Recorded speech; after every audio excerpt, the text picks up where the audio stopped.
Yo, what is going on, everyone? Thank you for checking out the channel today. Today we are going to be going over my Los Angeles Regionals kind of tournament experience. Prepping for LA was kind of the reason why we took a break from uploading videos, so I hope you guys understand that.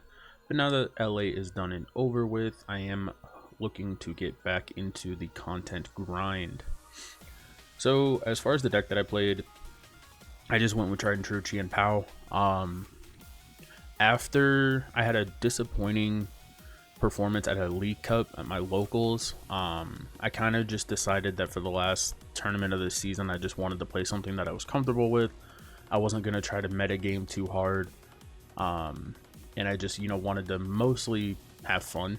So I was between Gardevoir and Chien-Pao, and I initially started playing Guardy first, but I just wasn't super sold on the deck's performance. Like, it was doing well, but I just didn't like the way that the games felt to me, and so I pivoted to POW, and I just really liked it. So I started grinding the games out, and I started making some techs here and there. I did try out a couple different things, and I tried to think about how the meta was shifting after some regionals and special events and stuff. But I kept the mindset of I'm not gonna let anything influence my decision. I'm going to play Chien-Pao. I'm not gonna over-tech it. So as you see, the list here is basically just Reagan's list that everyone has been playing. I believe mine is like 2 cards different. So that's just gonna be the main thing that I talk about with this list. I'm not really gonna go super in depth with it. So the big noticeable change first up is the inclusion of the third 60 HP Frigibax. In my testing, I was starting the 70 HP Frigibax quite a bit, and it was really harmful. So I tried to figure out if it was worth cutting or not, and it felt like every situation where the Frigibax with 70 HP was relevant, I was already in a super losing situation, and it did give me some amount of percentages to potentially come back, but I felt like if I ever started that Frigibax, then it would hurt me a lot more than potentially being able to save me in those situations. So I just decided to play the 360s, and I definitely did not regret it. I'm gonna go over my matchups after the deck here in a second, and I first 3 rounds I hit lost Tina's, but a Sableye never hit the board, or never attacked me, so can't really complain about that one. And then the only other noticeable change here is the inclusion of Lost Vacuum over Canceling Cologne. In my testing, Canceling Cologne was a card that I never really had the ability to use. And I kind of analyzed the situations where it would come up, and those were definitely win more situations. So I really wanted to cut it, and I was debating between a 4th Rare Candy, a 2nd Vessel, a 4th Super Rod, or a 3rd Bidoof. And ultimately I decided to go with the Vacuum because it helped versus Control to be able to get rid of the Cape and Charms, so I could potentially snipe off Sandshrew and stuff. It helped versus Ancient Box, so I could get off some cheeky Greninja plays or some Iron Hands plays and stuff like that. So I really felt like Lost Vacuum was a good card for this event, and I liked it. I only used it once, but in every instance where it would have been a Canceling Cologne, it would have either done the same thing or done literally nothing. So it's a change I'm not really bent out of shape about. But yeah, other than that, the list is the box standard POW list. I really liked it. It performed really well. The tournament didn't end the greatest for me, but it definitely started pretty good. So, I can't complain. And with that being said, we're going to go ahead and shift over to the matchups. So unfortunately, we did have a terrible end, but we started off pretty good. Round 1, we hit Lost Tina, and first off, shout out to this opponent. He went pretty deep into this tournament, and I kind of did luck sack him a little bit. I won 2-0 in both games. He rock sanded me into a superior energy retrieval for game. So, but he played well. Great guy. Just unfortunate luck for him. And then I think this was really funny. So rounds 1 and 2, I played at the same table and I played the same matchup.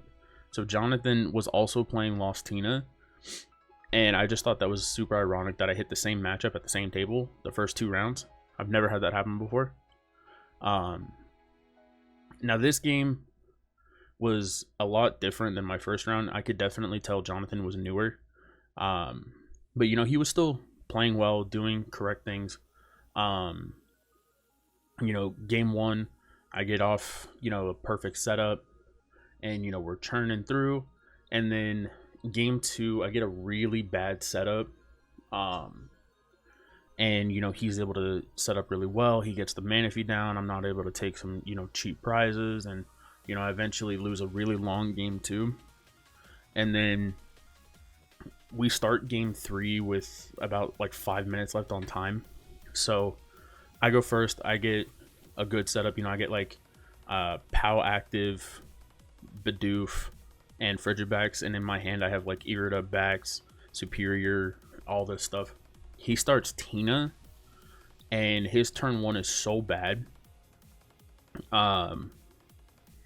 He just like nest balls for Greninja, uses concealed cards, doesn't draw anything, attaches and Abyss Seekings.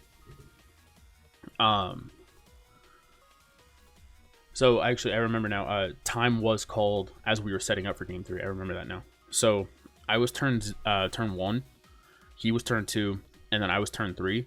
So on my turn 3, I set up Bax, get the 4 energies, and I knock out his Tina, leave him with a lone Greninja, and we would have tied.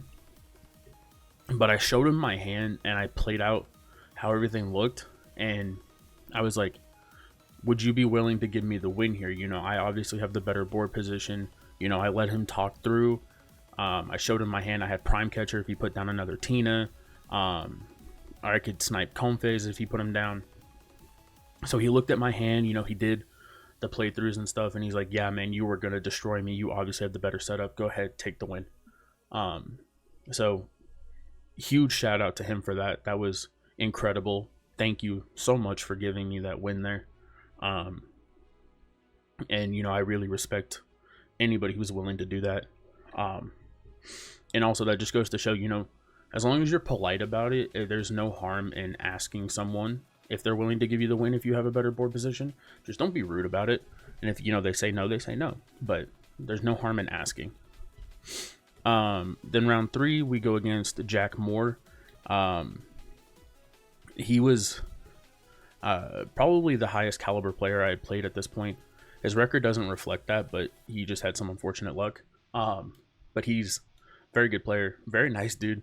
We had a funny conversation because I won the die roll in game 1, so I get like POW, Bidoof, Bax, stuff like that. And he starts Lumineon. He draws and passes. And he's like, do your worst. So I'm like, okay, I think I have it. I did all this stuff, and I got the turn 2 180 on the Lumineon. So I win game 1, and I have no idea what he's playing. So we start joking about how he's playing the infamous lone Lumineon deck, and that's how he won the first 2 rounds. That the first 2 round opponents were just so scared of lone Lumineon that they just couldn't get through it, stuff like that. So we started joking around. It was a really fun time. And then we go into game 2, and I'm just not able to really get going. I do find out he's playing Pidgeot control with double Snorlax and stuff like that. And so, we have a really long game 2. I'm just never able to get around the double lax. And he played perfectly. He bossed around everything, made me commit extra energies, and just like locked my board out of energies. So he got me game 2. And game 3, I go first, do the standard POW stuff. He goes second. He starts Lax, I believe, and then Poffins for double Pidgey, and puts Hero's Cape on the Pidgey. And this is where the vacuum comes in. I'm like, okay, cool. So I go Rare Candy Bax, Irida for vacuum away the Hero's Cape, and then I Greninja'd both of his Pidgeys. And from there, I'm just like kind of steamrolling through the game. I get down to like 1-2 prizes, and he's just kind of doing the Snorlax thing where he's just locking me out of doing anything. And he's able to hit pennies at the right time, and all that stuff. I took 4 prizes in 2 turns. Like, I killed 2 Pidgeys turn 1, and then I killed Rotom turn 2. So we were steamrolling. Then I killed a Snorlax, but he got timely Pidgeys, and he played really well. And time got called, and then we went to time, and he flipped over his prizes. Like, there was no way I was ever winning this game. Like, he prized Chi-Yu, Sandshrew, Super Rod. So he had no way to mill me, no way to get his Pidgeys back, and he couldn't stop me from recycling like my Silene and my Prime Catcher and stuff with Silene. So he's like, yeah, as soon as you killed those 2 Pidgeys turn 1, I was like hoping. And so, I kind of joked. I'm like, so that means you're not going to give me the win? He's like, unfortunately not. I will take the tie after that. And I'm like, yeah, that's fair. So then round 4, we hit our first Charizard of the day. And I just, I feel kind of bad for Michael here. Game 1, I believe I win the coin flip. And I get off a turn 2 Ninja onto double Charmanders.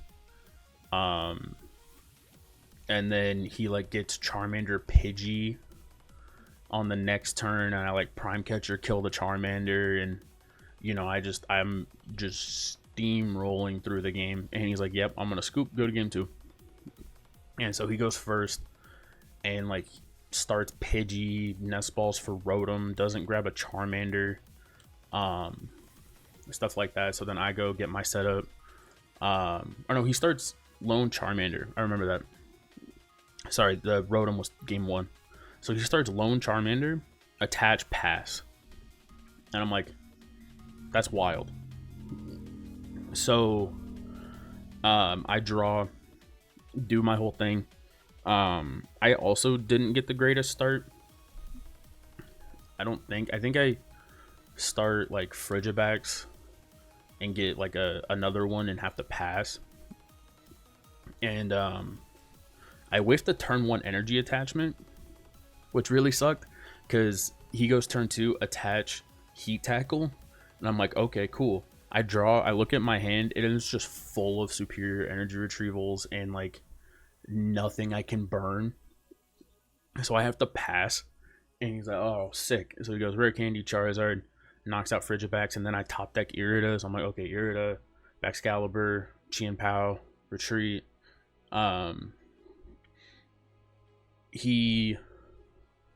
I believe he also got another Pokemon, but I remember his board was only two Pokemon. It was a Charizard and a benched Pidgey, I think. So like I, retreat Baxcalibur, KO the Charizard. He goes Pidgey. I think he gets Rare Candy Pidgeot, gets Poffin, does some Cleffa stuff, and then I just slowly start taking prizes. But I just thought it was really funny that if I had 2 energy attachments for the first 2 turns, I literally just won with Frigibax attacking a Charmander. But yeah, we both kind of drew really weird at the beginning of the second game, but he unfortunately just drew worse, and I eventually got through that one. And then round 5 was kind of funny, because I played against Mikey, and unbeknownst to me, Mikey was on stream the previous round against Kieran Farah. And so, we sit down, we're talking and stuff. At this point, we're both 3-0-1. So, I'm like, oh, what round did you tie? He's like, oh, the last round on stream. I'm like, oh, you played against Kieran? He's like, yeah. I'm like, oh, okay, that's gonna be funny then, because in my head I know Kieran's playing Pow, so I'm like, oh, you know, poor Mikey, he just hit double Pow back to back. So I'm trying to run through in my head. I'm like, because I didn't see the stream game, I didn't know what Mikey was playing, so I'm running through my head. I'm like, what would have caused Pow to go to time? And immediately I just went to Snorlax. So I'm like, okay, well, this is gonna suck if it's another Lax. And then he flipped over a Comfey. And I'm like, oh, okay. So I go first. I whiff a turn 1 Frigibax. I'm like, okay, this hopefully won't be too bad. And then he gets a Tina down. I'm like, okay, it's lost Tina. And then, you know, he does flower selecting course and stuff, and then he poffins and puts down 2 Shuppets. I'm like, I'm screwed. Because if that Banette comes down, I pretty much lose the game. So, you know, I'm trying everything I can to do whatever I need to do. But because I whiffed the Frigibax's turn 1, I didn't get a Frigibax down until turn 2. And then he got off the Banette before I was able to rare candy into Bax. And I just called it quits there. I'm like, okay, cool. Game 2. Game 2, we go. I get the turn 1 Frigibax down.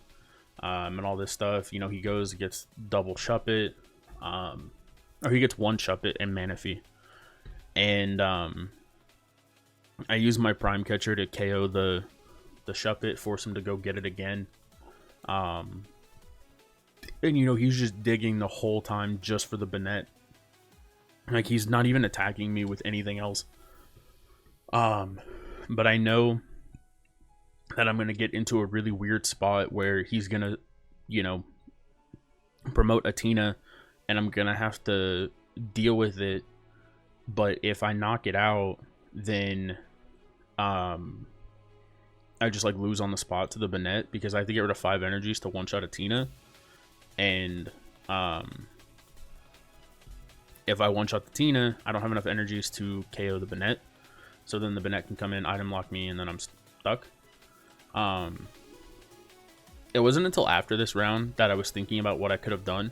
I should have attacked Banette with Iron Bundle, because Iron Bundle would have stopped Banette from attacking into me, which would have stopped the item lock, which would have given me time to do resources and stuff.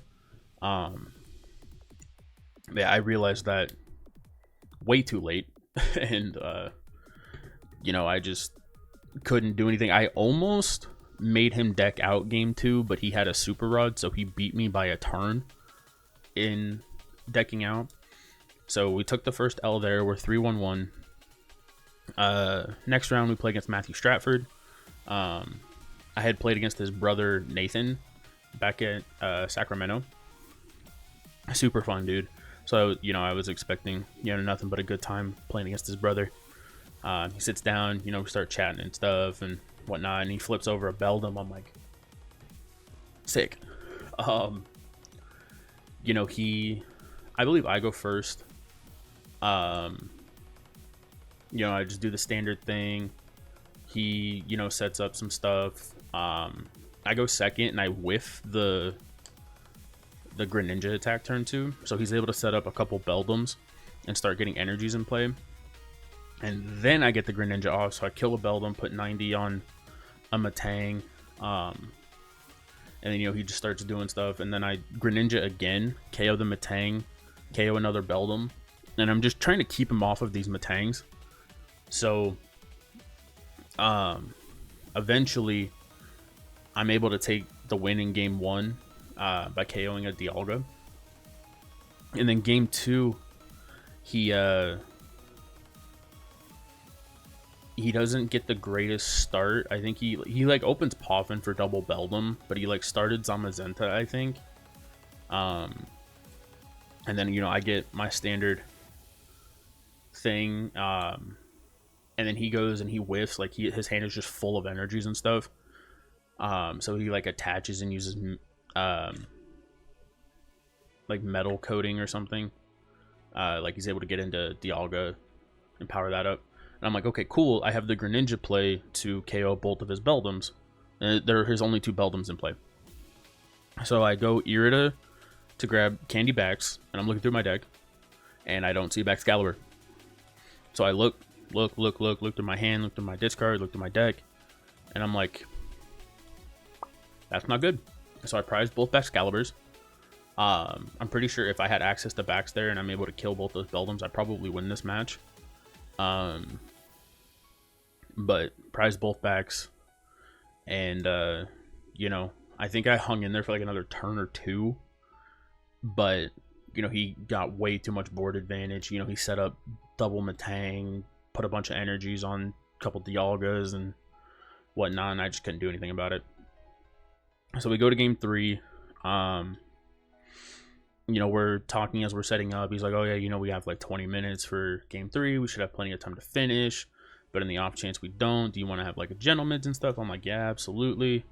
So we're talking about, you know, what kind of gentlemen's we want to have and, you know, how we're going to determine stuff. So super chill interaction.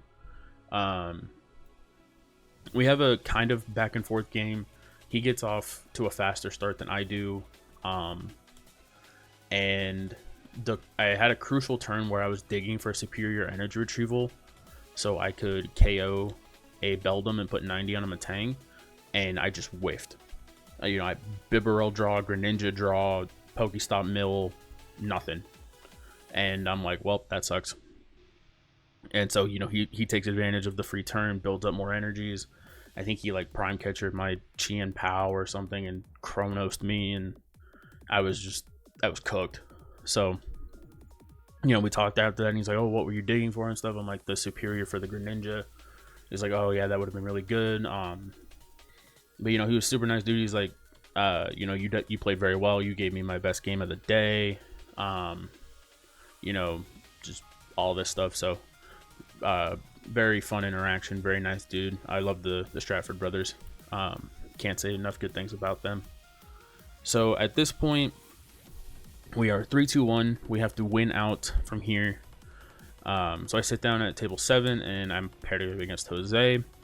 I'm talking to him, and he said that he's only been playing, you know, IRL for a few months now, but he had been playing online and like collecting cards and stuff. So relatively new to the game. And he was playing Control Zard, not like the list that won with like the 1/1 Zard. He's playing like, you know, the full 4/3 Zard with the Regieleki and the Airy and the TM Devo and stuff like that. But I didn't know that at first. I thought he was just playing normal Zard.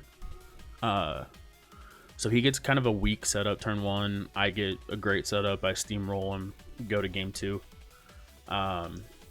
Game 2, he starts kind of doing things, but he's never really able to get off a ton of stuff. He did Airy me and hit like a superior and a super rod, but that didn't really do a whole lot. He ended up lost zoning one of my Baxcaliburs with a Lost City, but I believe it was on that turn. He would have been better off KOing a Chien-Pao that I had, I think. Or no, he KO'd Bibarel instead of a Chien-Pao. And I asked him about that after the game, and he's like, it felt like it was better to, you know, go after the draw. I'm like, normally that's true, but I did have a Bax and a POW already in play. So you essentially took down one prize and fed me 2. And then I just set up my other bib a couple turns later, so it didn't really hurt me too much. So we took the dub there. We're feeling good. And so round 8, I sit down against Julian, and he whips out a Dialga mat. I'm like, oh, that's not good. And then he has a transparent deck box. And so I'm looking at it, and I see a Dialga V-Star in the front. I'm like, oh, well, we're against another Dialga. And so talking to him, he's also relatively new. So we're playing. I get a really good game 1. And then game 2. What happened game 2? Sorry, I got confused. This is the game where I priced double Bax. He had double Beldum, and I had the Greninja play to KO both of his Beldums, and I prized both my Baxcaliburs. So I like played one more turn, but you know, he blew me out of the water, so we went to game 3. And game 3 was weird. I was drawing really awkwardly. Like, I couldn't find an Irida. I had a bunch of superiors in my hand, a bunch of super rods, nothing I could really do. And I made one crucial misplay that cost me this entire series. You know, the lack of sleep kind of caught up to me towards this, and I ciphered and put a rare candy and a Baxcalibur on the top of my deck, and I was thinking about it for so long that I forgot that I was supposed to grab Ultra Ball to grab Baxcalibur. So the last thing I was thinking about was Baxcalibur, so I'm like, oh, I have to stack Candy Baxcalibur. I was supposed to stack Candy Ultra Ball, because the only way I was drawing into those cards off of the cipher was Pokestop. So I stacked the cards, and then I look at my hand, look at my board, and I'm like, oh, that's awkward. So I ripped the stop, and I hit Candy Bax. Bax gets discarded, and he's like, why did you stack Baxcalibur? I'm like, I completely forgot I had to mill with Pokestop. I thought I had a Greninja. He's like, oh. So yeah, I whiffed the Bax that turn. I was gonna Prime Catcher KO his only Dialga to help buy some time. And yeah, from that point on, it was just, I was so cooked. He eventually Prime Catcher KO'd Pow with Star Chronos, and I defeat him, my Greninja or something. It was so bad. So I lost that one, which officially took me out of contention for day 2, which was really disheartening. You know, because I haven't made day 2 at a regionals in 6 years. Actually, 8 years. Sorry, it's 2016.